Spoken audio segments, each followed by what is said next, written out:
What's up, guys? Windy outside. We're going to be making a quesadilla meal tonight, so we're gonna bring you along with our adventure at the store and buy some groceries.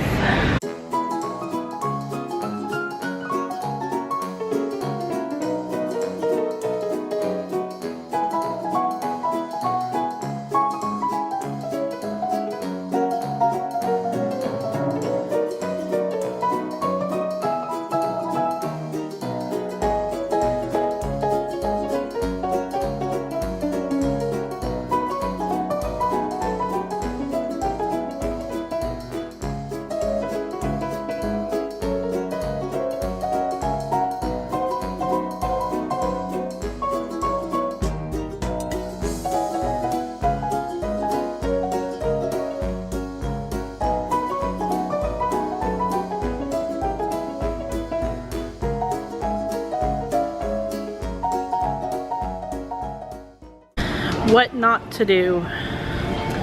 This is what you're not supposed to do. What? Do not ride on this. They say it's dangerous. Because you can crash like this.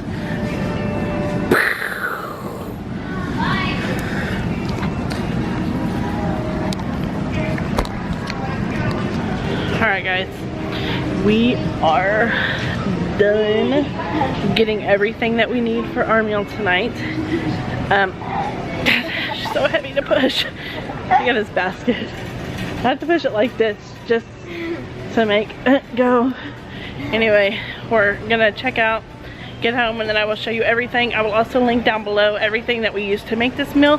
This meal is inspired by HelloFresh, but we've added our own twist to it. So I will link it all below, the recipe and everything that you need for it. And it'll all be delicious. And I will show you everything that we got when we get home. Okay, so we are back from the store and I have everything sorted out what you're going to need for this recipe. For the actual quesadilla, you're going to need tortillas, asparagus, red bell pepper, and mozzarella cheese. I also bought some parchment paper so whenever you roast the vegetables, it doesn't mess up your pan. For the next thing that we're going to talk about, it's the quinoa recipe. You're going to have some quinoa. You're going to need a yellow onion, some taco seasoning, chicken broth, and some rotel. Last, we're going to be making some homemade guacamole. You're going to need avocados, cilantro, a red onion, some lime, tomatoes, and chips to dip. Alright, now we're going to make our meal.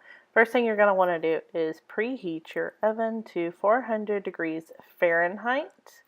And you're going to, obviously, as you can see, chop and peel your onion, and then you are going to chop it.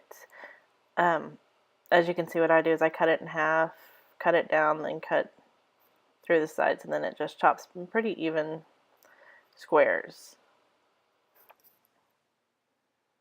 Next, what you're going to get ready to do after that is get a medium-sized sauce pan. You're going to put some olive oil on the bottom, about a teaspoon or two. You're going to put your quinoa and your chopped onions, and you're going to stir it for about 5 minutes just so it gets, a little bit cooked up together. Once that's all done, you are going to add your chicken broth. You're going to do 2 cups of chicken broth. It gives it a really, really, really good flavor, and I like the way that this recipe calls for it. Once you've added the chicken broth, you will mix it all together.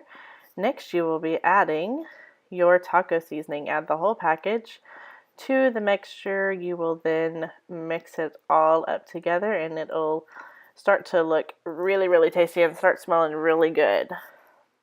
Next, you're going to add your can of rotel. Do not drain the rotel. You do keep the juices inside of it. Next, you will set your timer to 20 minutes and let it be. Now, to get ready for the actual quesadillas, you're going to get your asparagus. You're going to chop off the 2 inches from the bottom of it, and you will then chop it into 2-inch squares. I then sliced my red bell pepper. As you can see in this clip right here, I was at the grocery store. I did not realize, I will just now show you, there was mold growing on this bell pepper, so I rinsed everything off, started again with another one. You definitely do not want the seeds in it, so you just core it around, then slice it up into about some even slices. This actually was the only bell pepper that turned out good. I had bought 3, and two of them were not good, so I was really mad about it. So as you can see right here, there typically would be more color with the other bell peppers, but who knew that it would have been bad. Next, you're going to drizzle it with some olive oil and some salt and pepper. Place it in the oven, put it in there for 6 minutes. You're going to flip it around, and then you will place it in there for another 6 minutes.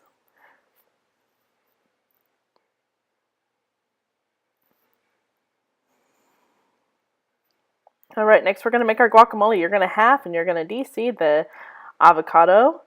You are going to, I used about 4 to 5 small avocados. I guess it just depends what you can use. I mean, how big your family is. Next, what you're going to do is get all of them. You're going to mash them up with you can start mashing them up with a fork. Mine probably could have been ripened another day, so they were still a little bit hard. So I got a potato smasher, and I went all for it, and it made it a whole lot quicker and was perfect the way that I ended up doing it. Next, you're going to chop up a red onion. I only used half of the red onion. You can definitely do with it what you want. I did chop up some cilantro, mixed it all together. You can add tomatoes. I did not, because tomatoes, unfortunately, give me really bad heartburn. But that is one thing that you can add to it. Next, I did have a lime. I rolled the lime on the counter before cutting it up. I sliced it in half and put 1 whole lime inside. It really brings out the flavor of everything. Mix it all up, and there you have it. Your guacamole is complete. All right, as you can see, the Mexican quinoa has been cooking for a while. It actually took me about 24 minutes to cook it. You cook it until all the water is completely gone. Bringing out my vegetables. They're looking awesome. I have it all placed on the counter. What you're going to do is drizzle some olive oil onto the baking sheet. Place the tortillas down. This is optional. You can add the quinoa to it, which tastes really good if you have kids, depending on if they like spices or not. Then you add your veggies to it just to get a nice helping of it. Then you will add your mozzarella cheese. You can add as much as you want. The cheesier the better is my opinion, right? After that, you will then place another tortilla on top of it. Then you will drizzle on your olive oil. All right, next you're going to place it into the oven for 4 minutes. Flip it after 4 minutes. Cut it into 4s, and as you can see, it is perfect. Cheese is melted. All looks good. You can also place your guacamole on the side of your plate here, and all is well. Enjoy!